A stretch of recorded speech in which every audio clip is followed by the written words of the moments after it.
In a world where social media platforms steal from human creators and the wealthiest people use their power to keep us all divided so that they can stay in power, what is the antidote to all that stupidity? The stupidity being that people who should know better actually don't and still fall for the cons. The antidote is what we're doing right here. This replying to old comments, which we are now in part 9. It is listening to each other, trying to find a mutual understanding each other. That's the antidote. And keeping with the tradition, I'm reading a comment from part 8, the last installment.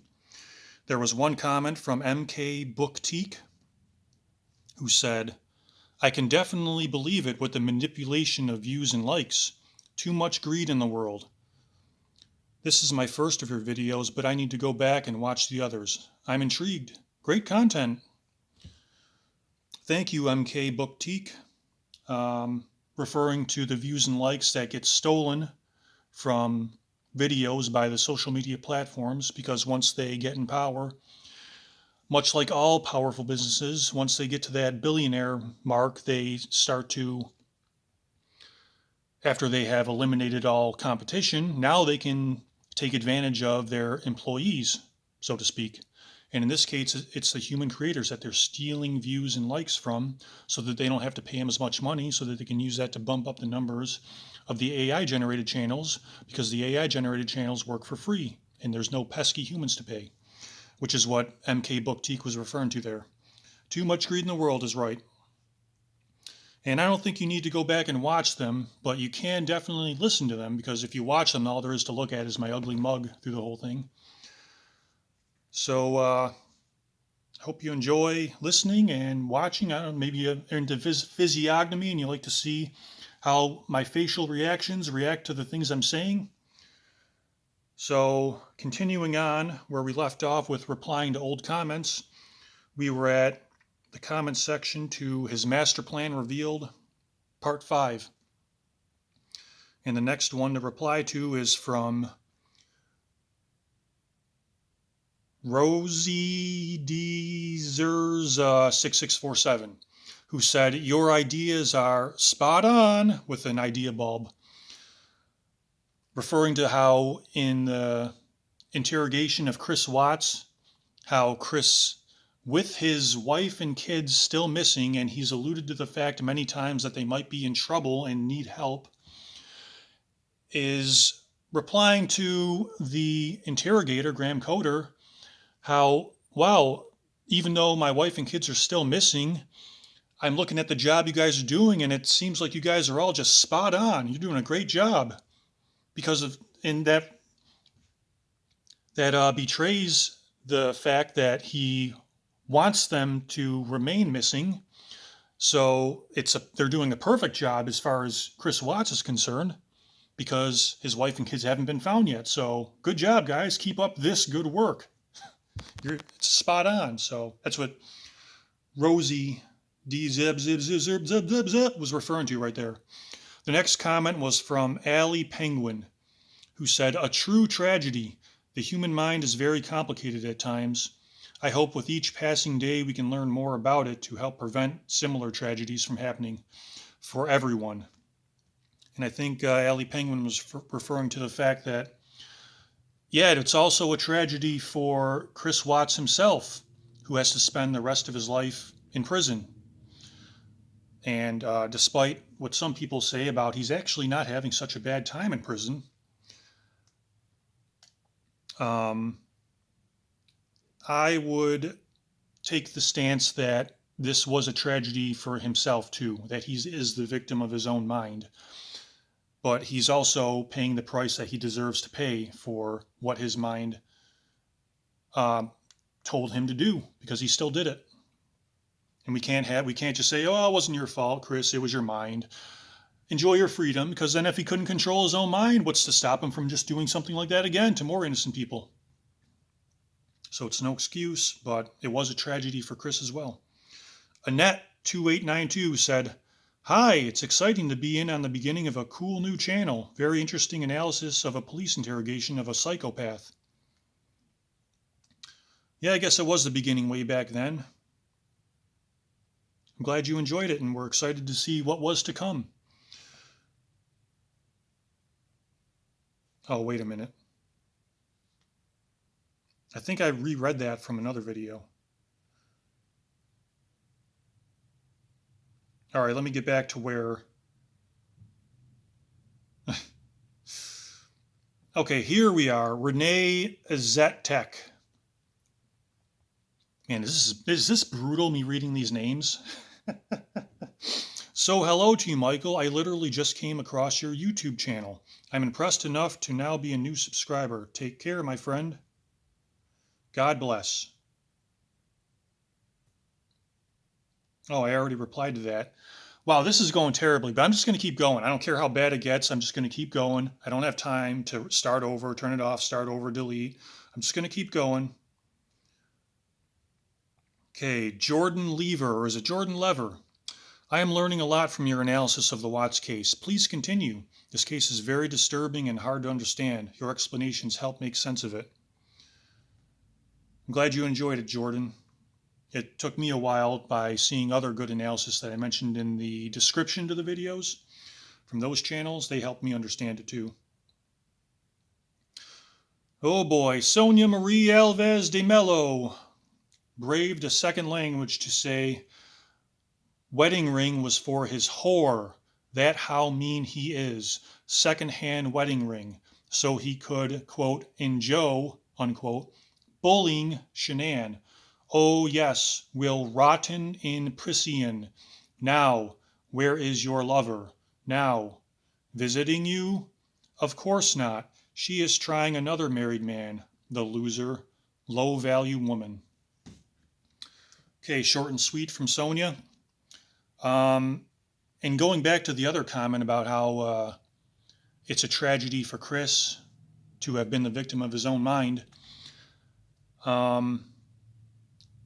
Even if, like, there's been rumors that the mistress actually visited Chris in prison, and even if that was a conjugal visit and it was the greatest experience of Chris's entire life, I still wouldn't take a lifetime prison sentence for the greatest experience ever. So, in my opinion, that's still not worth it.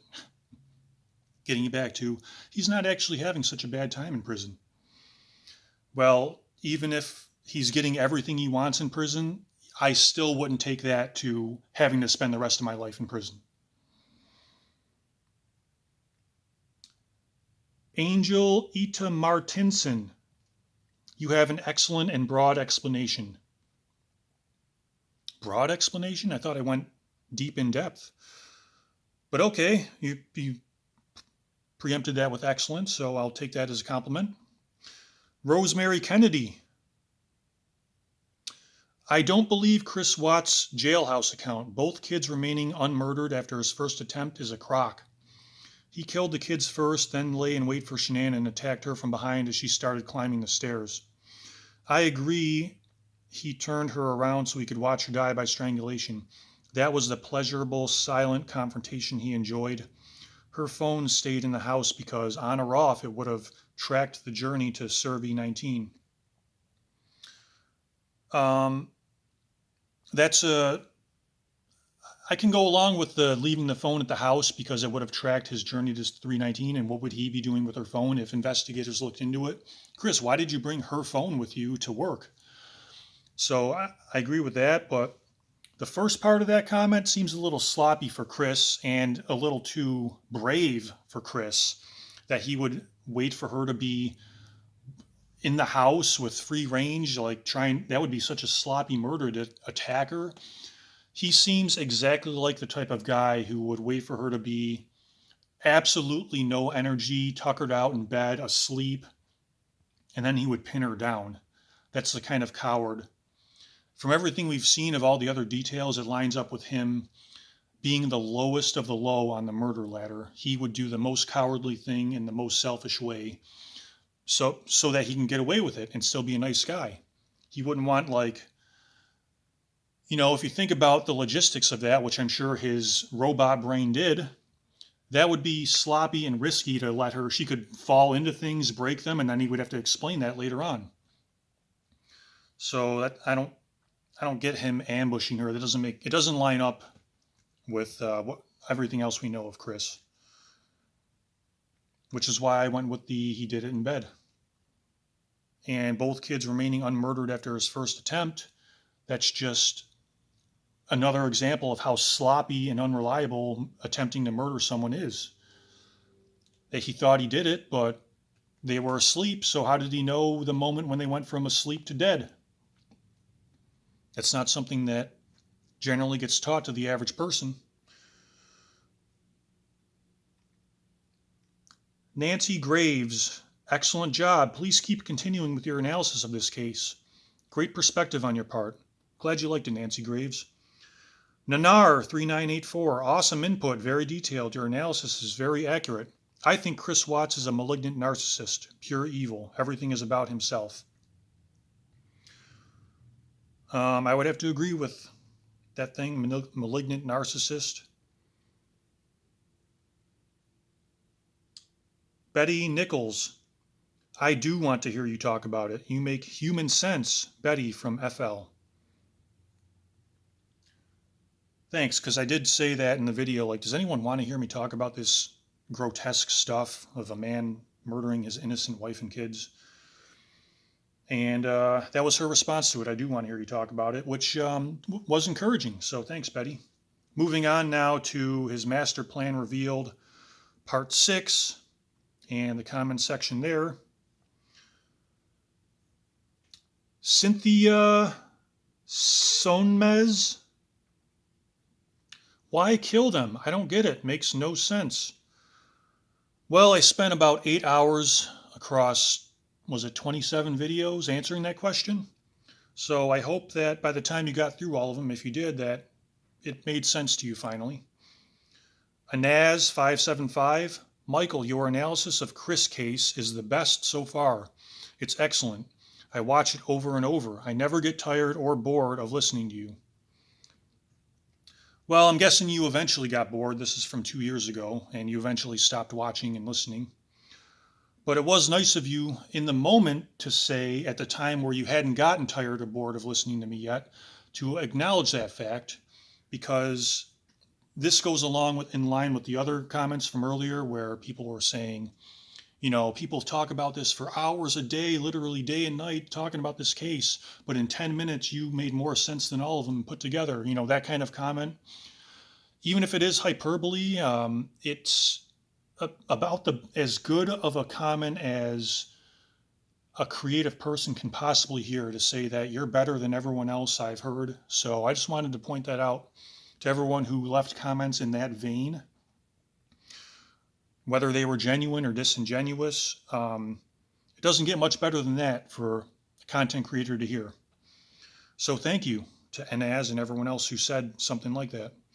Amanda Buchan, love your sense of humor, and a flag from a foreign country. Thank you once again for crossing that boundary and being the antidote to the social media platforms who want to steal from human creators, and also the wealthiest people in power who want to divide us so that they can stay in power. Thank you. Karen Ovalicity. Wonder if he was going to blow up the tanks and be the poor, pitiful widower who lost his whole family in a terrible accident. I think I covered that before, where that sounds like it was in spur of the moment over the panic of his first attempt to murder his daughters being unsuccessful, finding out to his surprise and horror that they were actually alive. And then he was just like, oh, what do I do? What do I do? How do I get rid of them for good, once and for all, before the coworkers are going to be there? What am I going to do to get rid of them and make sure they're actually all the way dead? I think the gas can was like to burn the bodies, and he might have considered for seconds blowing up the tanks, but then he would have a whole new crime to have to explain with no forethought whatsoever. Because all of his going through all of his details for how he planned to get away with it, all of his alibis and all the lies he came up with, you can tell they were thought of long in advance. And to do something so, none of them would explain like a blown up work site where he was going to be the only one there that morning. So that might have been a panicky, hasty, spur of the moment consideration, but I don't think he ever seriously considered it. And he did change his mind, if he ever was considering it. Nanar3984 said, "Ugh! That's the better expression of our feelings for Chris Watts. Awesome input." I think I actually made that sound when I was explaining how he went from like a 2-minute long speech of how much he loves and misses his girls, and then just immediately switches into a happy explanation of his daily routine. And it's just so frustrating that he thinks he can get away with that kind of behavior, because apparently he has for 33 years. And it's just frustrating. So just, I was like sick of explaining and just went, "Ugh." Sometimes illiterate noise sums up emotions better than an intelligent explanation. So thanks, Nanar.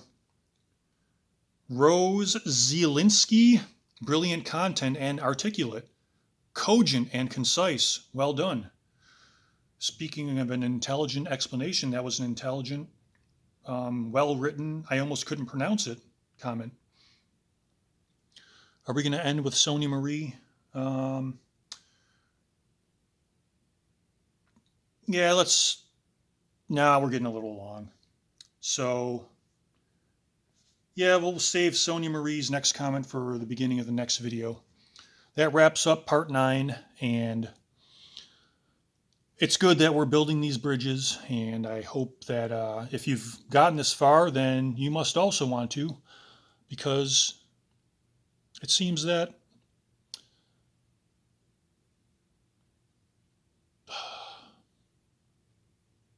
I don't know.